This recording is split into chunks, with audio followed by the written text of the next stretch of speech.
Well, hello, everyone, and welcome to the Digital Front Door. I'm Scott Benedict, and today we're having what I believe to be a discussion on a very timely and critical topic, and that is the reinvention of the omni-channel retail organization. Now, to explore this, I'm thrilled to welcome longtime friend and colleague Lauren Livak Gilbert. She serves as the executive director of the Digital Shelf Institute. And Lauren has spent over a decade shaping a lot of what's going on in terms of digital commerce strategies at companies like Johnson & Johnson and Salsify. And today she leads DSI, which is a community dedicated to advancing the future of commerce through research, content, and education. Now, for those of you who may not be familiar with the Digital Shelf Institute, the organization really brings together leaders across retail, agencies, technology partners, and the like to share best practices, to generate insights, and help organizations thrive in what is an increasingly complex retail environment. Their mission is to elevate the entire industry by fostering collaboration and by equipping teams with the knowledge and the tools they need to be successful in the omni-channel world. And part of the reason why I wanted to have Lauren on today is DSI recently released what I believe to be a very powerful report titled Reinventing the Organization for Omnichannel Success Beyond Where E-Commerce Sits. And I think that is such an important topic. This research that the team has put together is based on surveys and interviews with dozens of leaders from across sales, marketing, supply chain, IT, HR, and e-commerce, and highlights both the challenges and the opportunities facing organizations as they adapt to consumers' rapidly evolving shopping behaviors. And Lauren, thank you so much for joining us today and for allowing us to talk about this really compelling report. Yeah, thanks for having me. I'm also very passionate about this report, so I can't wait to dive into it.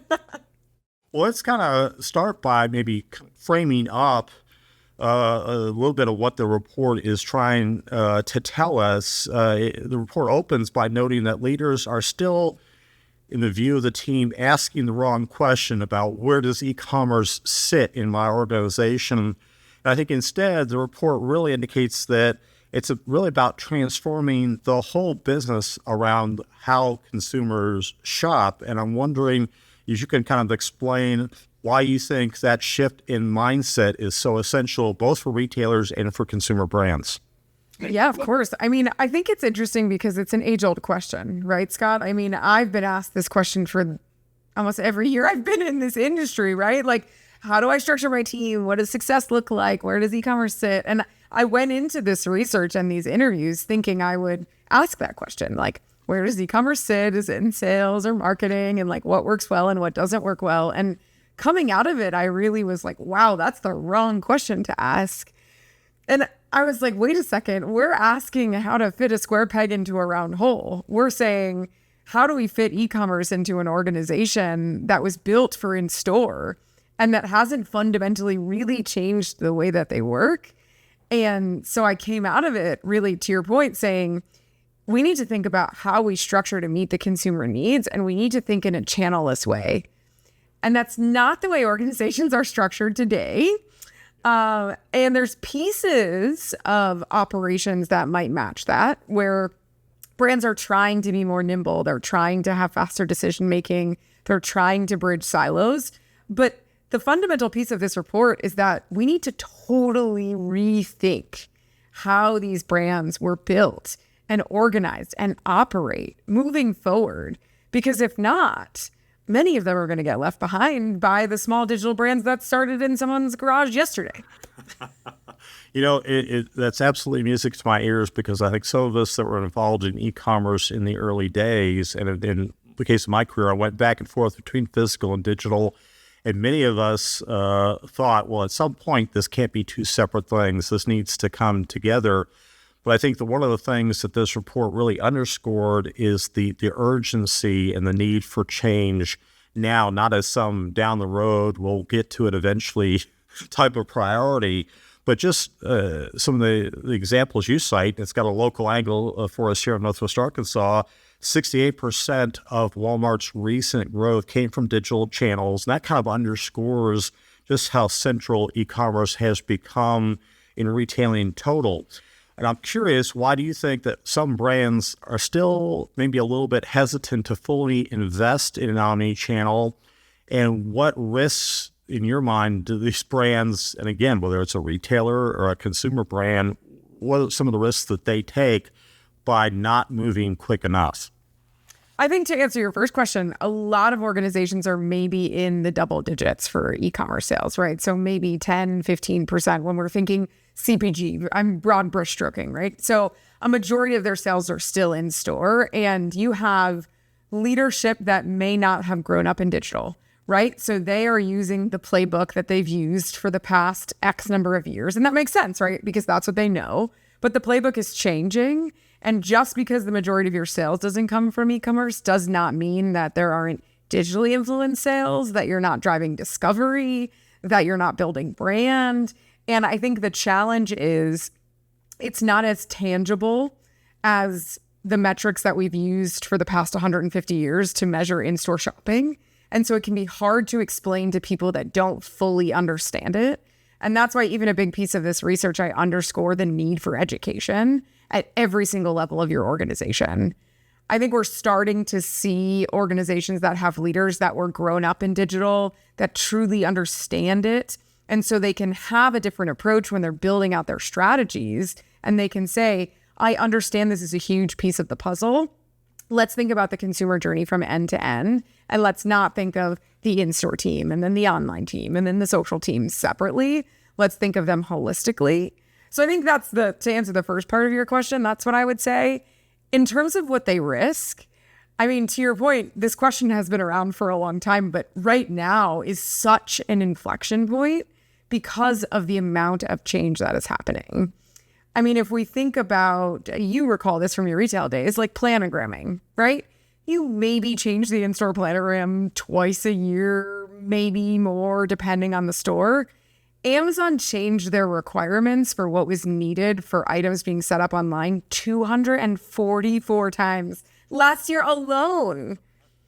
Think about that. That's a significant increase in the pace of change. And now that we have agentic commerce, and now that retailers are demanding more personalized content, you have more assets that need to be created, more data that's required. So that pace of change is going to exponentially increase. But what we haven't changed is how we operate to keep up with that change. So that's why I think this is such an inflection point right now.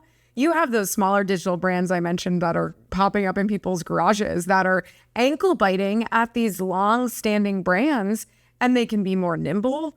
They can make changes more quickly. They think differently. So, I mean, there's that. There's the pace of change. There's the fact that organizations were built for in-store, their supply chain, R&D, everything. And it takes a long time to move a big cruise ship to the left. It doesn't take a long time to move a tiny speedboat to the left, right? So I completely understand we can sit on a podcast and say, you need to make all these changes. And it's quite difficult. But those organizations that don't at least start to have different mindset shifts and think differently about how they're operating are going to have a really hard time catching up. Yeah, and it's interesting because part of that hard work, part of the heavy lifting, if you will, is breaking down existing silos. I think one of the strongest themes that I got out of your report is the need for cross-functional alignment. So sales teams, marketing, supply chain, finance, IT, working together under a unified P&L that's all rolls up to one big number instead of these kind of siloed reporting and siloed metrics, if you will. I'm curious if you've got some examples that come maybe top of mind of brands that are really successfully breaking down those silos and creating a bit of shared accountability, whether they're here in the U.S. or maybe in other markets around the world. I'm glad you got that theme because it's one of the most important ones. And before I answer your question, one thing I want to add is when I went into this research, I specifically went to all of those other functions too. I feel like a lot of times when you do research around e-commerce orgs, you just stick within that org. But I went to HR, procurement, legal, finance, because they're all such a critical piece in this puzzle. And I think when you look at cross-functional collaboration, the number one thing that makes it easier is shared goals.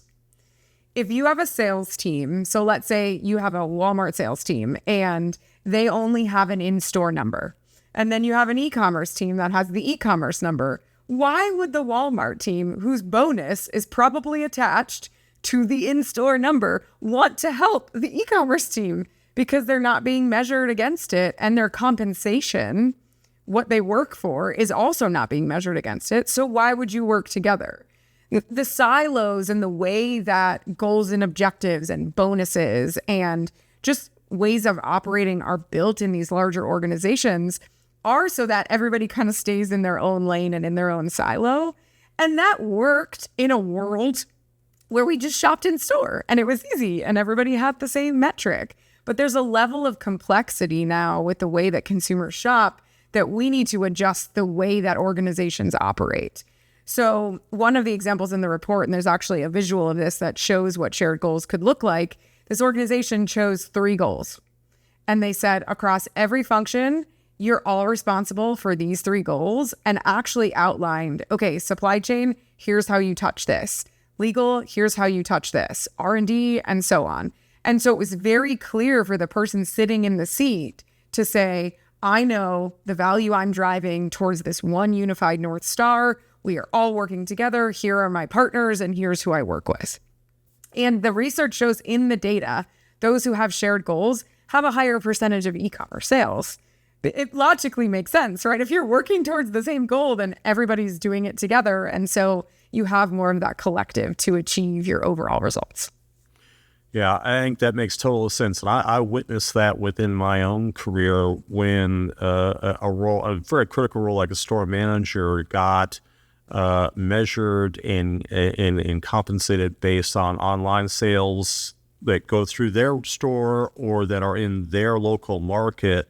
It totally changed the dynamic of the collaboration between the physical leaders and the digital leaders and really being focused on the customer instead of on their individual areas of the business. And to your point, that kind of changes the dynamic of things in pretty significant ways, right?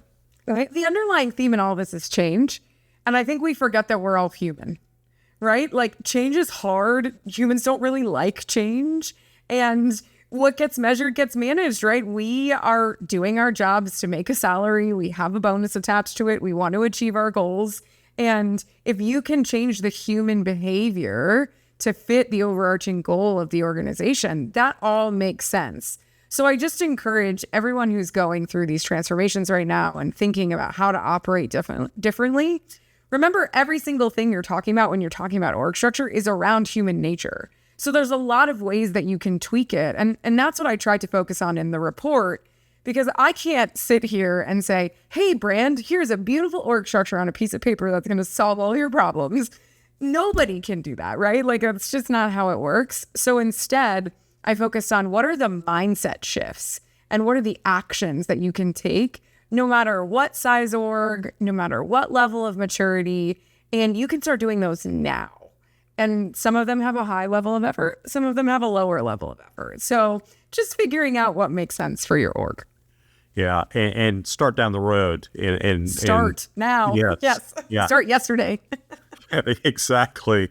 And you know, one of the things you touched on earlier, and I think this is a shared passion of mine, and that is the development of talent, whether that is the leaders of today or the next generation of leaders. And you and I met when I was teaching at Texas A&M, and one of the things that we were wrestling with in academia, and I think it extends into industry, is some of the findings in your report is that HR and talent development and leaders in an organization have got to rethink talent development, creating, I guess we would call them generalists who understand both in-store and online rather than very siloed specialists that it feels like we've had for most of the last 20 years, which this is the digital team and this is the store team and their expertise. was focused just in one part of the business instead of looking holistically at the whole business. And I'm curious, based on what learnings came out of the report, do you have a view of what kind of skills and leadership traits that really are going to define the commerce leaders of the future, whether they are existing leaders that are in the business today or future leaders that maybe are in getting their education right now and will come into the industry here in the years ahead? Yeah, this is one of those things that came out of the report that I wasn't necessarily expecting, but then became such a kind of red alert moment for me as I went through this. Talent, we are going to have a talent problem very soon in our space. And to your point, Scott, I think it's really important to identify what are those characteristics that make a commerce leader successful, and how can you educate for them? How can you train on them? How can you develop them? And a lot of them are softer skills. They're being agile. They're being comfortable with change, being flexible, having a more entrepreneurial spirit, right? Being willing to test and learn and figure things out, and being collaborative, working cross-functionally, not staying in your lane, being comfortable in white space. So being given this problem of like, hey, how do we solve the consumer journey, and just figuring it out. And to your point, I talk a lot about generalists in the paper, because the way that traditional talent development exists in most of the CPG companies today is you go up through sales, you go up through marketing, you get X number of experiences, and then you can be a general manager. And, there's like specific rotation programs. One of the challenges I had when I was on the CPG side was I was in e-commerce. That was a new category. That was a new function. They didn't know what to do with me, if I'm being quite honest. Not in a negative way, but they genuinely didn't know what to do, because I didn't follow a traditional career path. And I think that's a struggle for a lot of people that are in e-commerce roles in organizations today. They're probably the trailblazers. They probably don't know anybody else in the org who is doing what they're doing. So they need to kind of navigate their own path. But I do think that the future leaders of tomorrow are those that started or rotated through e-commerce in some way. Because if you are ever in an e-commerce role, you have to understand almost every single function.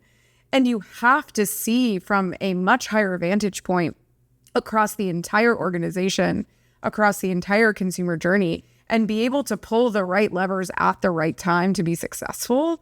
And so it gives you that strategic thinking where you can say, hey, I'm sitting here, I understand the weeds, but I'm leveling up to say, here's what I think the strategy should be, because I understand all these different players on the chessboard. And so I would say to the HR teams, one, like developing your people and training them. So every single new person that comes into the company, they should be educated on e-commerce. Add it to your rotational programs, whether you have a leadership development program. One of the best and coolest takeaways from the research is I was interviewing a brand, and they said their way of being able to infuse digital into the organization was that they intentionally rotate people out of the e-commerce team into functions that don't have a lot of digital acumen, whatever that function is. And so through basically like osmosis, right? They're getting that digital education pushed throughout the entire organization. Because if not, you have a team of maybe 5 people educating 100,000 people, and that's just not sustainable. So how can you ingrain that more into how you actually educate and really put digital into the DNA of the company? Yeah, I love that intentionality in rotating people through assignments that I think in many cases consumer brands do better in some cases than retailers do. And I also found a lot of the folks who grew up within e-commerce apparently never set foot in stores. never Yes, worked. vice versa, yeah. And it kind of highlighted the point that you're making and that the research brought forward is this cross-pollination, this intentionally putting people on development assignments that strengthen their weak areas is really, it's always been important in retail, no matter what area you were in or whether you were a brand or a retailer, but it just feels like it's taking on a whole nother level of urgency today because of the way the business is evolving and the consumer is evolving, right? And I think you make such an excellent point, and I'm glad you brought it up. The same applies for in-store, right? Like e-commerce team needs to understand in-store needs to understand e-commerce. It is a joint collaboration. So every side of the coin needs to have more education around the broader consumer and how they shop. So I love that you called that out, because it is the same on the in-store side as well. One of the other things that I noticed in the report that probably should not shock us is that it calls out the fact that AI is truly a game changer in our industry, which is not late-breaking news. We hear about that all the time. But what's interesting is the different roles of the different areas of the business in which AI is a bit of a game changer. It's not just in customer discovery of products when they're dealing with a digital interface, but it frees up teams in a lot of different areas of the business from some of the repetitive tasks. And I'm kind of curious, how, in your view, based on what you learned through this process, do you think retail organizations should balance the hype of AI versus the real practical everyday applications of things? Because it just feels like, and you probably see it too, there's a lot of chasing shiny objects instead of kind of a thoughtful path to how do I use this wonderful technology to drive innovation in the customer experience in every different area of the business. What do you think? I completely agree. I mean, I see a lot of shiny objects chasing. And what I would say about AI in general is it's sticking around. Like I would think of like the metaverse as a very shiny object that has less shine, right? Like AI is going to continue to be shiny. And I do think will revolutionize like how we work and how consumers shop. What I would say is anchoring on the problem that you're trying to solve. Don't just bring in AI to bring in AI. Like there needs to be an actual foundation and problem that you're trying to solve with it. And when we're thinking about actually like getting work done and organizational structures, I would think about how can it take away more hands-on keyboard type work to open up more of that strategic thinking, kind of like you said. So one of my favorite examples is demand planning. If you were ever on the brand side and you went through demand planning, it's a lot of Excel sheets. There's a lot of complexity to it. Yes, you'll still need to have conversations. Yes, you will still need a human in the loop, but you can automate a lot of the work that gets done there. And I'm sure there's so many different elements of that throughout the organization. So starting small, making sure it's actually solving a problem and providing value, and just kind of testing and learning. We're all figuring this out together. Like Scott, you and I can sit here and like say all these beautiful things, and then in 2 weeks it's going to change, right? Like, so I think a lot of people are trying to find some concrete evidence or just some very, very clear clarity on AI, and they're not going to find it because we're at a really cool time where we're seeing the technology evolve. And so everybody's figuring it out and learning. And even in the report, I build out like an example of an AI-enabled org that can look different in the next 1-2 years. But the main thing is have the conversation and start thinking about it. And I forgot to mention this in the last piece about talent, but I want to bring it up. Also think about if AI is going to take away some of the hands-on keyboard work, how are you going to build the future leaders in your organization? Because Scott, you and I got to do those analyst like beginning jobs where, you know, it wasn't glamorous, but we learned. If you take that away, how are you building the director, the VP, the general manager of tomorrow? I don't know the answer to that question, but I think it's a big, big flag for companies to think about, for our industry to think about, because AI is going to superpower us in the most amazing way and help us scale in ways we never could in the past. But it's also going to change how we recruit and hire and how we bring up the leaders of the future. And I think we need to call that out. Yeah, and it's interesting because I've seen a lot of stories in the news recently about retailers and brands investing in what I'll call AI education for their associates, for their people, not just how am I going to use this tool in the business, it's how am I going to develop the people who will leverage those tools to drive whatever area of the business and ultimately serve a customer. And I think that's such a forward way of thinking about it is that when you bring technology to bear, you can make an investment in people and in training and how to leverage those tools, not just the tools by themselves, because as it turns out, humans still have to use all the tools, right? Exactly. We're not going anywhere anytime soon. Humans are still sticking around. And I think before I got into the mindsets and in the research, the kind of two main concrete things that every single org needs is education and change management, because change is a constant. It's never going to stop. It is always going to happen, especially in our industry. So if you are not getting your organization ready for change and you're not measuring how your organization actually responds to change, then it's going to be really hard to implement new technology moving forward. An early manager in my career said or told me that if you don't like change, retailing may not be for you. Yes. Oh my goodness. Well said. and that was a while back, and that was based on what was happening in the industry then. I think that admonishment is, if anything, more timely today than it was when he told me that. So yeah, I mean, OpenAI announced like 4 things in the past 2 weeks that were revolutionary. Exactly. And between now and the time that this episode airs, they'll launch a few other things to be sure. I'm curious. One of the things I really found compelling in the report was business models of the future. I guess maybe it's organizational models is maybe a better way to put it. And the report outlines 4 potential organizational models: the agile, the pod-based, the dynamic, shared ownership, and AI-enabled. And I'm curious if you can walk us through maybe some of the way that these models differ and maybe what factors might lead a company to pursue one of these models versus another.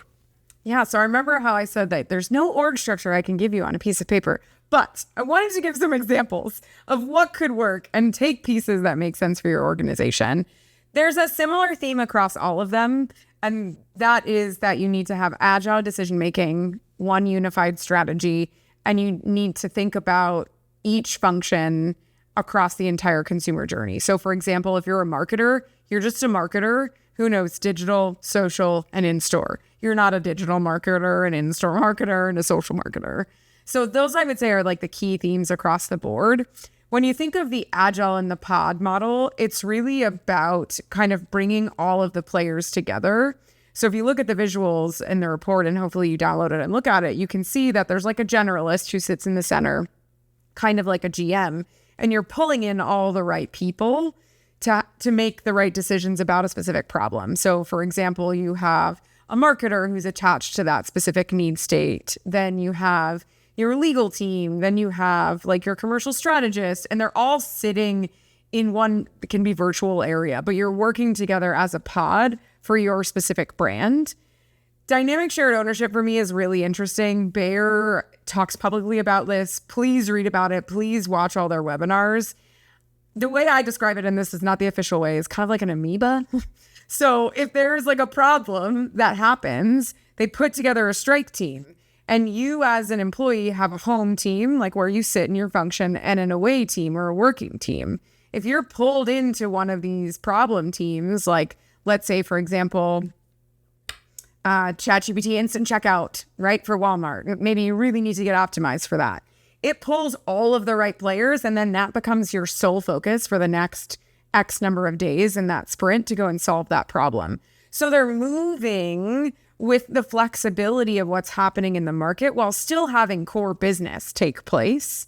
That to me is really the way that larger organizations can work within the confines of a lot of how they've built themselves, but still be agile and flexible. And the same kind of goes for the AI enabled model that I mapped out, where there's a lot of agents that are supporting the humans doing the work. So for example, one arm of the AI enabled org, you have a brand strategist who's the human who's looking across the brand, but they have 5 agents supporting them.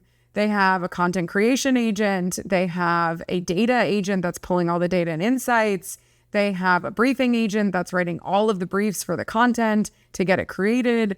They have a consumer research group, which is like an AI-enabled group of people that are similar to their personas, which is reacting to that content.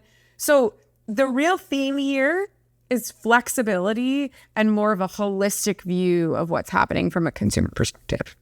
That makes a lot of sense. And this concept of kind of reinventing how the org is designed and how it reports, I think, feeds into this last question I want to pose to you. And it's this concept of continuous reinvention, which really we shouldn't think of as new in retailing, because if you're a student of the history of retailing, that's effectively what retailing is it's continuously updated and refined. It's just happening a lot faster these days. But I'm curious, one of the things that I took away from the survey and from the research was that most companies really don't regularly reevaluate their organizational structure, even though the most successful ones do it perhaps quarterly or annually. And I'm curious if going through this process of creating this report, do you have a perspective on how leaders can build a culture of continuous optimization, but doing it in such a way that maybe doesn't give their teams whiplash or doesn't make too much of a crisis mode that overwhelms their team? I'm wondering what thoughts occur when you think about that. I mean, that's really where the change management comes in. I think that you need to get your entire organization comfortable with the fact that their org structure is not going to be the same for the next 5-10 years. And that's a different way of thinking, especially for people who didn't grow up in digital, who've been at these organizations for 15 to 20 years. So I think it has a top-down kind of perspective where the leadership needs to be very clear, like, hey, we need to adapt to our consumer who's buying our products and set the stage to say, we are constantly going to be optimizing and thinking about how we can work differently, how we can operate differently, and have a change management plan in place that helps people understand the why and then how they can have a piece in that change. And I think that starts there. Then there's also the bottoms up approach, right? Where I think it's really empowering the employees in any function to say, hey, if you have an idea about how to do this differently, or you want to try and you want to test things, like, let's do it. I had the opportunity to see Andy Jassy from Amazon speak once. And what I found so interesting, and I think really speaks to the culture of Amazon, is that they measure people on how many experiments they've done and how many of them have failed. Do retailers and brands do that? No. Right? That is a totally different way of thinking. It's more focused on like needing to meet the number, to meet my goals, to get to here. Like, encouraging that experimentation and starting to create that culture makes the change not as scary. And I think every organization should review their org structure every year. I mean, I think it might be hard to do it more than like on a quarterly basis. Some people said that they did. I was like, that's pretty impressive. But it was more of just like a review and looking at roles and shifting job responsibilities. But I think there's also a level of what you need to do. I'm not saying like break your org structure and redo it, but it could be rewriting job descriptions. It could be understanding where an agent can supplement and how you can think about that role differently. So I think it's just being more open to really investigating how work is getting done and if there's a better way. And if the brands and the retailers are still focused on the consumer and not getting stuck in the endless swirl that can happen internally. Indeed. Lauren, this has really been incredibly educational. I've really enjoyed it, and I appreciate you sharing these insights. I think one of the things I find so powerful about this report that you all put together is that it reminds us that omnichannel is not just about adding e-commerce as a bolt-on to an existing retail or brand organization. It's really about reinventing the way organizations in our industry think, how they collaborate, how they go to market, and by always putting the consumer at the center of what they are doing, which you feel like you shouldn't have to remind people about that, but occasionally I think it does all of us good to rethink what the customer's needs are and build your go-to-market strategy, no matter what type of organization you are, based on that. So I really appreciate you sharing that information, Lauren, and have really enjoyed our conversation today. Same here. Thanks so much for having me, Scott. I love this topic. As do I.